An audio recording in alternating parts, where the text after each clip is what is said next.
This is Eating Crow with Pete Durand. Hey everyone, welcome to another episode of the Eating Crow podcast. I'm joined today by Michael McGreevy, who was referred to be by another guest on a podcast, and we finished the episode, "There's a guy you got to meet," is how we closed it. So Michael and I had the pleasure of meeting a couple weeks ago. I certainly was excited about putting this episode together, so I think you will be as well. Michael's got a great background, and he's now manifesting his future in a couple different ways, and we're going to get into each one of them. Michael, tell us why you live in Buffalo. That's where I want to start. I actually get this question a lot because there's this perception that Buffalo is this frozen tundra where everybody's like living in a cave and trying to just survive this constant barrage of ice and snow. When really, you might be surprised to know that it's gorgeous here in the summer. I have a garden going in the backyard. I go out and get my dinner out there every day. And awesome. Yeah, Buffalo's fantastic. But I will say the most important reason here is I have a lot of family that lives very close by. There's 14 cousins on one side that my kids get to play with. And my parents are down the street. I have 3 siblings. They live close by as well. If that wasn't the case, I probably would be down there in the South where you are, Peter. Well, and Michael, I can ask a question because I'm from Wisconsin, so I can tease other people about these long winters. I've always been fascinated when you watch the Weather Channel in like January, and they interview someone in Buffalo, and there's like 12 feet of snow behind them, and they say to themselves, "I don't know why I live here." I'm like, well, guess what? It's going to happen next year. Yeah. You forget every year, actually. In the summer. You do. You get the great summer, and you're like, "This is amazing. Why would I ever live anywhere else?" And then, come March and April when it's been gray and snowy for 4 straight months, you're like, "Why? Why have I done this to myself and my family?" In the Northeast and the Midwest have a way of teasing you. It's like going to be 75 or 80 degrees on April 15th, and April 30th you get 3 feet of snow. Yeah, totally. Every year. What is going on? Yeah. So you ran a construction business for a while. I did. Yeah, it's kind of funny how it started, actually. I was laid off from a nonprofit job at the time. I was teaching construction skills to at-risk young adults, unstable sort of inner city kids that were in a bad place. We handed them power tools and hammers and nails and said, "Hey, let's learn some construction." Anyway, that program lost its funding and I got laid off. And so I was working on my own house one day, and one of my neighbors came up to me and said, "Hey, do you paint houses?" At the time, I didn't have 2 nickels to rub together. So I'm like, "Yeah, absolutely. I paint houses." I had never done it before other than just working on my own. And so there I was a week later working on my neighbor's house. And then it happened again while I was working on my neighbor's house. Another neighbor came up to me and said, "Hey, do you work on additions? Because the back of my house needs to be replaced." I'm like, "Sure, I can do that." And so that kept happening. And, 3 years later, I was doing full-scale additions and kitchens and bath remodels. And it was going really well until I stumbled upon a podcast that I was listening to during my construction days. His name was Dan Miller, and he has a podcast called 48 Days to the Work You Love. And I was like, that's interesting, because construction's good. It pays the bills, but I don't know if I love it. And he talked about this industry of coaching, and it just really grabbed me because half the time when I was on these construction jobs, I was finding more satisfaction in talking to my clients about their lives and, what's going on in your life and, what are you working on? And that's pretty cool. Like, how could you make that happen in your life? So I'm finding myself in that space more than enjoying working on their project. I'm like, man, there's got to be something else that's a better fit for me. And so when Dan started talking about the industry of coaching and that you could get paid to help people reach their potential, I'm like, get out of town, like, sign me up. And so he talked about a conference. He had a conference at the time called Coaching with Excellence, and it was an introductory conference to this idea of coaching. And I'm like, I'm there. So I drove 11 hours to Franklin with a buddy of mine, paid a lot of money for that conference, And I was just jazzed up at the time. And before I left, I signed up for his program, his coach training certification program. And on the way home, I was like, I'm quitting my construction business. I'm going all in on this coaching thing. And I was engaged at the time, too, just kind of starting out a family.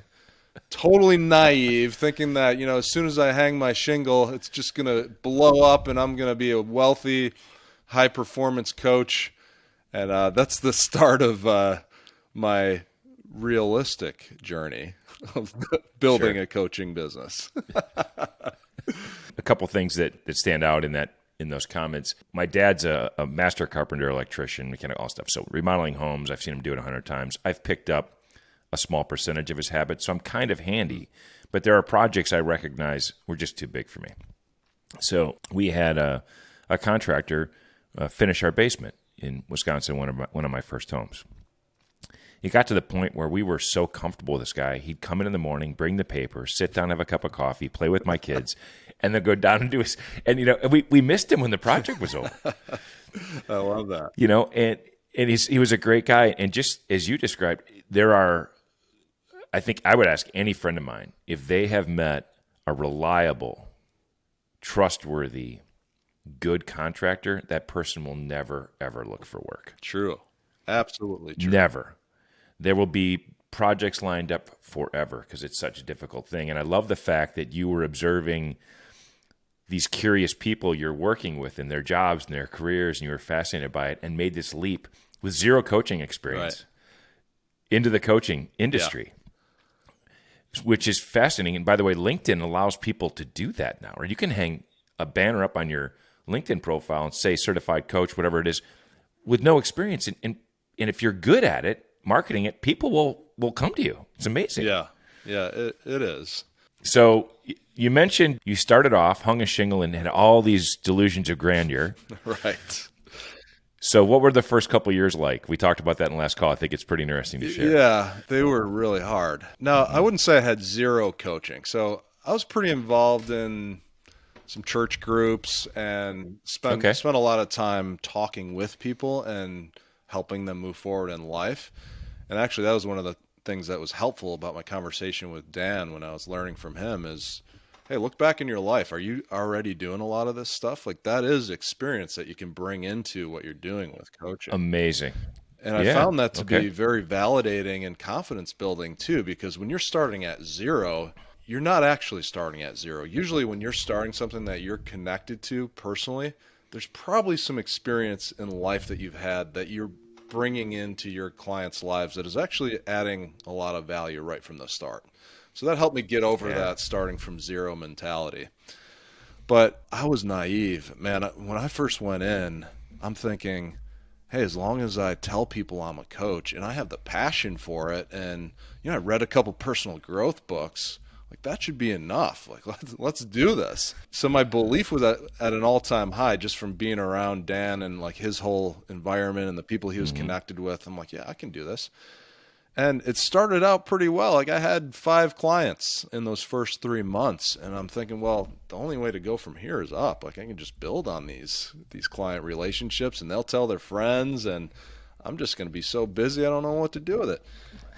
And then, reality set in. So a lot of these clients started to reach the end of their package. Yeah, they had some wins and some breakthroughs, and then they're ready to move on, but they didn't naturally just flow into new client relationships. And I was asking myself, like, what's going on here? Why is this not taking off the way that I thought it was? And I'm recently married, have a kid on the way, and my wife has some expectations about being able to eat dinner every night. And so I started to freak out. I'm thinking, wow, this is not unfolding the way that I planned. And so I had to do what I had to do. And that meant going back and making some phone calls to some past clients, knocking on some doors, like, hey, do you have any construction jobs? And so I'm getting my tool belt back out. And it was humiliating because I told everyone I was leaving construction and I left. And now I'm looking for jobs. It felt like a real failure to me. And I went back to working the majority of time in construction, and then still trying to build this coaching practice on the side. How long of a period of time did you keep the construction thing going while you were trying to fund the coaching business? Yeah, I don't know if it was so black and white, right? There would be seasons where I would have a couple wins in the coaching practice and then maybe ease up on the construction a bit, and then have these other lulls where I'd have to jump back in and get another job in construction. Yeah, that was part of my learning process too, is just learning the cycle of a coaching arrangement, and also the times of year where it tends to be a little bit more busy. In July and August, a lot of families, especially in the Northeast, are not thinking about how they're going to grow and how they're going to invest in themselves. They're thinking about going to the beach and enjoying their summer with their kids. And so I had to learn about all those different cycles. And like everything in life, I seem to learn the hard way. Well, hopefully what happened is also July and August are when people want some outdoor construction work done. Exactly. Yes. Right. Yeah. Right. That's right. Yeah. Now, do you do any construction work today? I don't. I haven't done construction in probably 5 years. Yeah. Got it. Okay. Do you miss it? No, I don't. I was hoping for that answer. I do miss the cause and effect work. Like you put your hand on a board and you put it in, and like you saw that progress directly in that moment. Now the coaching industry is a little bit more, I don't even know the word to describe it, but nebulous. Yeah, nebulous. Yeah. Perfect. Absolutely. So you might not see the returns on coaching for several months down the line. Now, when you do see them, they're very meaningful and satisfying, but I miss that part of it. But there's plenty of room at my own house to stay busy with that stuff for sure. That's very true. I know, having grown up around, a machine shop and a carpentry shop, and what my dad did, I can get lost, in a Saturday with a to-do list. And same thing, you just get done with the day and you're like, that felt great. I call it God's gym. You're out in God's gym, right? You're doing things. And so help us understand how, my guess is, and just by looking at your podcast and your current coaching business, what did you gravitate towards as your niche in coaching, right? There are coaches for almost every aspect of life now, but it's a crowded space. So how did you differentiate, and what were the problems you were trying to solve that got people to go, I need to spend some time with Michael? Was most compelling is what I experienced in my own journey, right? So I had such a lack of confidence in my early years, in my early adult years. And when I started to see that belief and confidence was such a key part of me becoming successful, and how far that gap was for me. So realizing that my starting point, I had such a low opinion of myself and such a low level of belief. And then when I started to see some success, I realized, wow, like this is a key piece of being successful, is having an expectation and a belief that you can do what you want to do. So I think wanting to do that for other people and help them develop an accurate perspective of what they're capable of. Like I think those things don't match up very often. And maybe especially for men, like they want to do certain things and they want to accomplish certain things. They want to be successful at something. But what's the first response when you hear somebody talk about what they want? It's, but I could never do that. But that's probably not for me. Like maybe, but I'm not good at this. Like there's always this kind of story that's going on in the back of their heads that is convincing them that don't bother trying because you're not going to be able to pull this off. And so when somebody gets that, when somebody really starts to see, well, no, that is not a helpful story that I've been telling myself. In fact, the reality is that if I set my mind to this and I'm patient over time, this is not only achievable, but more than this is achievable. Where do you think that inherent self-doubt comes from? That when you drill down with a client, where is that rooted? And how do you help them overcome it? I'm going to get real deep real fast. Yeah, please But do. for me, I'm a man of faith, and I think that there's an enemy to us. And I think Okay. that this enemy is doing everything he can to prevent us from fully stepping into who we were made to be. And so, where does he work? In our mind, and convinces us and lies to us about who we really are so we won't go and become who we were meant to be. Yeah. That's where I think all this stems from. It's powerful. I have seen, so my brother's one of those people where I believe first of all, he has a gift. He's extremely intelligent, incredible communicator. And he's been on the front lines of this war between good and evil. And, when you mention this being or person that's trying to keep us from being our best, when my brother's at his best, this guy throws everything at him. I mean, life challenges, attacking his family in ways you can't imagine. And I know that's because he knows he's having an impact. So what's the movie with Keanu Reeves and Al Pacino about the devil? Devil's What's that Advocate? movie called again? Devil's Advocate, right? Incredible movie. Yeah.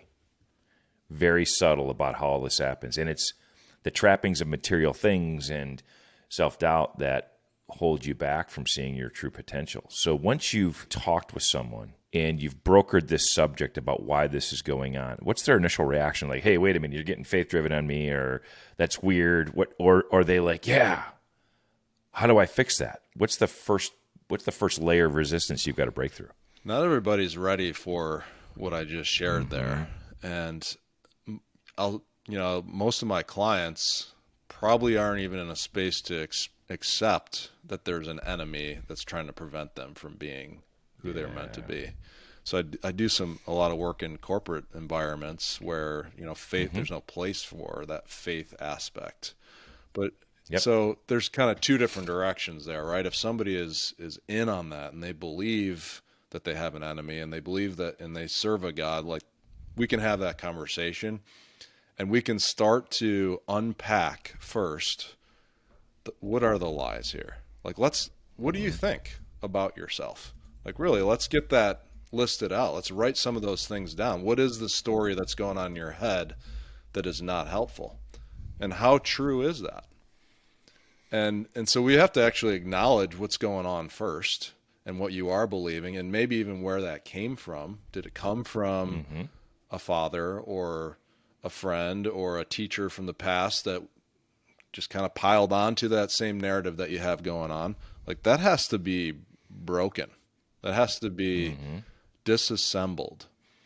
And then the process moving forward from there is, well, what's true? Like, what's really true about you? And what would God say about you? Like, if you asked him, what do you think of me? What would he say? Really? Would he say, you can't pull that off? No, you can't do that. Wow. Absolutely not. He would not say anything No. close to that. In fact, there would be no ceiling on what's possible for you if you are aligned with him and you are walking with him and trusting him. Anything is possible. So, yeah, every situation is very unique, but if that's going to be, if we're going to live in that faith conversation, then yeah, there's some mining that has to happen before you can step out of that and live out of a different narrative and out of a different helpful story, a more accurate story. So those lies have to be disassembled. I'm starting to make some analogies in my head about your background in construction. I'll just say as a carpenter, right? You kind of described demo day. Oh, yeah. Right? We got to get in and rip out the old fixtures and take all the old stuff that's just not working. And then we got to start board by board, as you described, building it back up. So when you approach this with a client, are there areas that are consistently there that they need to work on? What are the most common areas that you're finding that guys in general just focus there need to work on? Yeah, there are a lot of common themes for sure. I'm going to take a step back and I want to share just a helpful exercise, and I'm happy to share this with your audience if they want to use it. Yeah, but please do. There's something that I picked up and modified over time, but I think it's really important to record your life. To look Okay. back on your life, and I have something called the significant life events exercise. And Okay. to chronologically look back and say, okay, what were these defining moments, both positive and negative, that I've experienced in my life? Let me get those out on paper, and I'm actually going to plot them on a graph. So the negative ones are going to go below that midline, and the positive defining moments are going to go above that midline. And from birth until today, we're going to take a look at the picture of your life. And you'll see this graph. It'll be all over the place, and some will be positive and negative because of what you learned through them.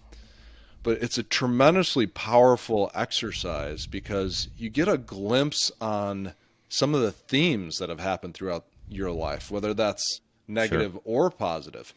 And oftentimes what happens when a guy does that and he looks at those ebbs and flows of life, he starts to see, oh yeah, like I actually was amazing in these situations. Like how I responded to that and what I've been through, and I was still able to accomplish what I did. I feel pretty good about the story of my life. Yeah. And then sometimes seeing all the negative things that you've been through, it's like, wow, like I've been through a lot and I'm still standing. Like it's amazing what I've been able to accomplish based on some of the things that I've been through. And oftentimes you see God's hand in all those things, like the highs and the lows. So that experience can be so helpful just to get that picture of your life, and it really can inform how you're going to move forward. And it just helps make sense of everything that you've been through. And oftentimes those major events were exactly what was needed in order for you to step into this next level of life that you're moving toward. Right. Right. I've never heard anybody, and maybe this is a common practice in coaching, which I'm not familiar with it. I haven't heard anybody plot the picture of your life before. It's powerful. It's an amazing exercise to look back and reflect on what you may feel, your perception might be, is that life's handed you a shit bowl. But when you plot it out, you're like, you know what? Every time I had one of those days, God blessed me in some other way that maybe I just hadn't realized. Exactly. And the net of it, that curve's way above the line. Yeah, that's right. That's and our great. memories, our negative memories tend to stick a whole lot more than our positive memories. Yeah, absolutely. Some of the things that pop up, you'd be amazed. Like somebody that had such a low opinion of their childhood and such a negative perspective of what they've been through. This one guy one time uncovered this story of how he caught a fly ball and when he was a kid in his little league game, and it saved the game, and his dad was proud of him, and all this stuff happened, and he's like, I totally forgot about that until I went through this exercise. Like I actually had a good childhood, and my dad was proud of me. It was like all this stuff that came out as a result. So I would highly recommend that anyone do that, and I'll give you the documents that would help you go through that, so if you want to do it yourself. Oh, absolutely. I think our audience would love it. I'd love to use it even internally. Yeah. Right? I mean, even with my family and my kids and myself, just to reflect back on it. It's fantastic. For sure. When you decided to start the podcast, what was the main objective with doing that, and how do you think it's been received? I experienced a pretty significant tragedy early on in my adulthood where a friend of mine was killed on a construction site. And then I experienced a few other things where some friends committed suicide, and there were some near-death experiences all in a very short period of time. And so this idea of living life to the fullest and seizing it and going all in right now has been a theme and an underlying burning that within me for a long time. Okay. And so my podcast is the business of living. And if you've ever seen Shawshank Redemption, Get Busy Living. One of my top 5 movies of all time. Finish this one. Get busy living or get busy dying, right? So yep. It's the whole theme of it is life is incredibly short, and we often push things off and say, well, maybe I'll get to that later, or when I'm in a better place, I'll go after what really matters to me. or I can always spend time with my kids later after I get this done.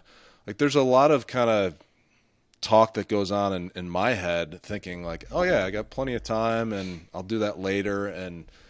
But the reality of it is we have just such a small window here to go for it.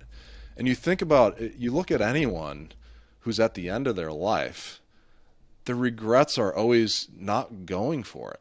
It's always like, I wish I would have just done what I really wanted to do. That's like the overwhelming regret of the dying, is that they didn't go all in and go for the thing that they wanted to go for. And so that's what the podcast is all about. It's about like not pushing something off because of fear, because of this inaccurate perception that you have plenty of time. No, like live fully right now with the circumstances that you have right now. You can live fully every day. When you get out of your bed in the morning, like now is the day. Today is the day to do that. You know, there's this song by Cody Johnson. Have you heard it, called "Till You Can't"? Yes, I love that song. Right. You can put a rain check in his hand. Till you can't. Talking about going to fishing with his dad. Just did a great song. It's exactly aligned. And every time I hear it, I think the same thing. Right. I'm going to surmise something here. I might be completely wrong, but in the limited coaching that I've done, not nearly the depth you have, right? I would call it more casual coaching, right? Coworkers, friends, other folks like, hey, how do you approach this? I've discovered that to wake up in the morning, as you've described, and seize the day, right? Literally seize the day, requires a tremendous amount of optimism, right? When you wake up and the glass is half full, and I know many people like this, they slog their way through the day. They're almost waiting for something bad to happen. They never take the chance. They're living under the shell. They don't want to get out. But if you wake up the day, and by the way, when I met my wife, we tease each other because I was brought up in a family where, and maybe me especially, I wake up that way every day. Like literally, awesome. It's ad nauseum. My wife's like, shut up. You're up at 5:30, just ready to go. And my youngest son was the same way. Like he woke up, like, let's go do the day. And you know, my wife's family came from, there was a little bit more of the, okay, when's the other shoe going to drop? When's the shit turd going to hit today? And, you know, God put us together because there's been a healthy balance where, you know, we lift each other up and balance each other out in a really good perspective. But when you're drilling down with one of your clients and you take the lessons and the people you've talked into the podcast into your coaching, how do you help someone take the picture of their life? You've given them data, which I love, right? Here's the data that shows your life's been pretty good, right? But now let's talk about the things you haven't done yet that you want to do and what's preventing you from getting there. How do you flip their cup over to make it full versus empty? How do you approach that? Yeah, you can't always do that. Some people are not interested in that. And that's okay. And that's one of the hardest things in coaching is to move on from somebody who doesn't want that. But I think, you know, I've had degrees of this before too, of where I feel hopeless or feel like I'm not going to be able to pull it off or not really live the life that I want to. I think what's helpful is accessing desire by taking people on a journey. Like let's really understand what you want. And is that really what you want? And let's start to go there. Like, okay, let's say if you get this, how will that feel? Like actually step into that. Like imagine yourself there. Like, is that really the thing that you want? And so sometimes it's a misunderstanding of what they want, or they haven't really been able to take those next couple steps down the road and really take courage and say, no, I want this thing, and to get very clear on that. And so I think as a coach, like if you can take somebody on a journey down that road of the future and help them see what they really want, then some of the discomfort on the front end gets smaller, and you start to see that, you know, the pain of regret is way more painful than the pain of discipline or the pain of overcoming fear in the moment. Sure. And so you try to pull them out of that fear of the moment, which is very like with the blinders on, you're only looking at this one uncomfortable pain that you're going to experience. And you want to take them out of that and help them have a wider view of life, both looking back and looking forward. Like, let's sit on that rocking chair on your front porch when you're 85 years old at the end of your life. Like, if you're sitting there, what are you going to wish that you have gone for? And so then in that moment of facing the fear or the uncertainty right now where they sit, that gets a whole lot smaller when you start to look at the huge, the larger scope of life where, you're at your deathbed and you're at the end of the road. Like, do you fully take on that feeling of regret for not doing it? It's so powerful. I think when you sit down with someone and you analyze what their goals are, and I think of people who view their goals as temporal, right? I want a big house. I want to get this car. I want to make this much money. I want my career to be this. I want to be all those things. And a lot of people that approach coaching and mentoring look at those material goalposts, right? That's what I want to get to. But to your point, if you said, all right, let's say you get that car, what happens next? And what makes you think that getting the car, what is it about the car that gets you excited? Well, I'd love to take my kids out in that car. I'd love to go whatever. And then you say to yourself, so is the goal, the car is the goal to find a joyful experience with your kids? And they're like, well, yeah, I guess it's really about maybe impressing my son or making them feel like I've been a good dad. Or, okay, so do you think you need a car to do that? What if you picked your kid up tomorrow and took them to a park and played catch with them and spent an hour with them and took them for ice cream? What do you think your kid would feel then? Yeah, right. By the way, that cost you $3.95. Yeah, and a Hyundai can go 100 miles an hour. Exactly, right? The things you think you need to bring joy to other people are not necessarily true. Now, I'm not dismissing the fact that I want to have a retirement and I want to have a home that I can raise my grandkids in and all those things. But I look back, it's funny, I'm now picturing this picture of my life. I look back at the things I thought were important in my 20s and 30s and the things I feel like are important in my 50s, and they're very, very different. I guess that's part wisdom. It's part, having God in my life, recognizing that I can find joy in a lot of other places and just putting faith there. But I've talked to a lot of coaches, and I hear their mission, I hear their objectives, and there's some really good coaches out there. It's hard for me sometimes to walk away with those conversations, understanding the concrete actions that coach is going to take and how they're going to measure it. And particularly, as you described early on, this isn't like nailing a board to a wall and seeing instant gratification. This is nebulous, as we talked about. It takes time. But I can honestly imagine going through some of the exercises you've just described and feeling their impact. So this is fascinating to me. I appreciate you saying that, because I lived in that world of motivation for a while too. Because it is helpful for a time to get fired up about something and to get inspired about something. But that runs out, right? And you can only hold up that front for so long. So there has to be something that's deeply authentic that you're connected to in order to really create transformation and change in your life. And I think being positive is great, but if you walk around singing songs and you're internally a dumpster fire, like, that's incongruence. And so you want that outside to match the inside with all of its ugliness and, its good parts too. So I'm not of the opinion that just deciding like that you're going to have a positive perspective is going to change everything for you. I think it's a deeper, more thorough process that happens internally. I mean, if that's where Jesus knew that he needed to start with us, I think I'm going to listen to that, right? That's where it starts, from the inside, and then it comes outward, and then you start to see those things show up in your life. Have you watched the series called The Chosen? I have, yes.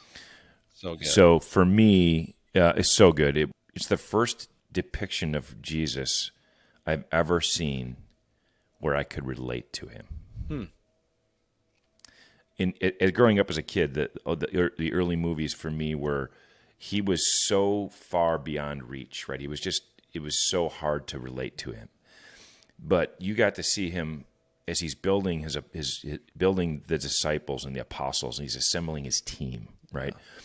Just living out in the desert, eating berries, and the fact that every one of them were imperfect in dramatic ways, and how he embraced them and didn't judge them and raised the bar for them and lived with it. To me, it was they really did a great job of balancing God and man together. I agree. And as you described it, I watched this with my wife, and then I said to all my kids, another typical dad move, you all need to watch this. My kids don't live with us anymore, so I literally have to say, you must go watch this. And they kind of know when I'm being, faith dad, or I'm just being dad. And I said, this is one you need to watch. But my wife and I both looked at each other, and we've had different faith journeys, and just said, holy cow, I would be so incredibly drawn to him had I known him like that. And it was a great way for me to leap 2,000 years forward and feel the same way. Yeah. And you described a couple things that are important. It's really understanding what Jesus wants for you in your life, and knowing that that doesn't mean a promise of ease or constant joy. That's hard. It helps you get through those moments when your friend died on the construction zone, or these other things happen in your life where you couldn't make a living initially coaching, but recognizing it's part of the journey is very hard for people to understand. Yeah, it is hard because, boy, do we hate pain and discomfort. And actually, that's an essential part of us becoming who Jesus wants us to become. Like, we are going to feel pain, and it's uncomfortable to let go of the things that are holding us back. And I think the thing that I'm still working through now is the fact that what Jesus wants for me is what I truly want for myself too. I'm not there every day. I'll be straight up with you, Pete. I mean, sure, but yeah, I know up here that that's true. So I'm working toward really fully embracing that idea. And I still got some junk to burn off, my friend. By the way, we all do. I mean, every one of us does. We see so many of our friends and our peers through a lens that they want us to see them, the best version. And every person on this planet is going through a struggle. All of us are. And, I had a little bit of a epiphany in my prayer life years ago, where I stopped praying for results for myself, for my kids, anybody else. And my prayers are simply kind of wired this way. Please help my kids be drawn to you, right? Just pull them into let the Holy Spirit work in them. That's all I ask. Let the Holy Spirit work for them. And please be by their side, as I know you will, whenever they face a challenge. That's it. If you fill their heart and soul with the Holy Spirit and you're with them, that's all they will ever need. And to your point, that's what he wants anyhow, right? So I've stopped asking for, let Vinny get through this test and let him, whatever, and let Sydney do this. No, just be with them. And it's more of a conversation with God than anything else, because that's after I list the 20 things I got to work on. Like, help me with these things. And the same thing for me. I just say, just help me be where I need to be. Help me listen to you, Lord, when you're talking to me. Help me understand that and help me act on it, right? So, let me be a vessel, whatever it might be. I don't know what the results are. Only you do. It's really hard to find the patience or the recognition that prayers are answered in all sorts of different ways. Yeah, right. Again, we're stepping out of that cause and effect world that we so love to cling to. We just have to kind of sit there and wait for the best thing. Yeah. And yeah, you're right. I mean, when you're connected with God, that's what causes that transformation. When you're with him on a regular basis, that's where the changes that you want to happen, they happen. And you hear them at the right time, and you can respond to them in the right way. But I don't know about you, Pete. I want to skip over that step and just kind of make it happen myself a lot of the time. And I think we all do, and in general, that's one of the challenges, I think, of being in our role, right, is we want to solve problems instantly. And I know I've learned that, and I still struggle with this in conversations with my wife. Sometimes she just wants to talk and share and feel, and I'm like, well, how do we move on to the solution, right? And I got the spreadsheet working in my head. I got this all figured out tomorrow. That's not the response that's required at that particular time. Yeah, that's too simple, right? I mean, actually, just before this recording, I have coffee with my wife every morning, and we just kind of hang out and talk about the day and everything we're doing, and we got in a fight. Like it was so frustrating because I didn't want to start my day that way, but it was just about that subject of me wanting to fix something for her, me wanting to like help a situation that approach was not helpful at all. In fact, No. What she needs and wants is to be supported, is to feel supported, is to feel like I love her and I'm hearing her and I'm with her and all those things. And it's just so against the grain from what I'm naturally going to do when there's an issue that it's like, it's death, right? It's like, it's painful. It's like, I got to completely change the direction of what I know will help and do what will really help. And so that's why I think, I don't know, that shows up in a lot of different areas, like especially for driven, positive people. Like you want to get up and you want to get after it and figure it out, but there's some death involved if you want that to be real and to really be helpful. Yeah, we're imperfect beings, and I know that when I look back on a day or a week or evening or particular time, it's usually when my mouth outpaced my brain. Well said. Right? Yeah. And I wake up the next morning and go, well, there you go. Right. And you just try to, I used to lament on it. I used to like, and then I've just figured out, I just got to be a little better today than I was yesterday. And I got to learn from these things. So I had a friend who I really respect who grew up in a faith environment, but is so incredibly intelligent, like off the charts, SAT, AC, genius level intellect, that he's moved towards there is no God, right? He's too smart for God. It doesn't make sense. Something that he can't measure, see, touch, feel, whatever, doesn't exist. And I love talking with him because he wonders why I feel the way I do. And my response is, well, first of all, you're smarter than me, right? You are smarter than me. But second of all, there's so much in this world that doesn't add up. It can't be a math problem. And the pure joy of having boundless faith is peaceful, right? And by the way, it's not for everyone yet, but I think God has a journey in it. The Holy Spirit works in crazy ways. But when you realize it's not about you, it's an incredibly peaceful way to let go. And you have a part to play. And boy, that we could go, that's a whole separate podcast. But I think helping people recognize, I'm just going to come back to, and by the way, I'm naming this episode of the podcast, by the way, is the picture of your life. That's what this is called. Sounds good. That's all caps. I'm taking this on the side, it's all caps. I just love that, right? And if I could sit down with this person and say, all right, let's draw a picture of your life. And you tell me how God could not be involved in that picture. Right? And if you can develop the formula for your life and prove that it's a mathematical outcome, I'm all in, but I don't know that you can. Yeah, I totally agree. And actually, during one of our coffee talks, me and my wife were talking about this. Like, I'm looking out there off of my front porch and watching squirrels and trees, and I'm thinking, okay, everyone's excited about AI, right? Like a robot that can make its own decisions and learning. And people are just like, this is unbelievable.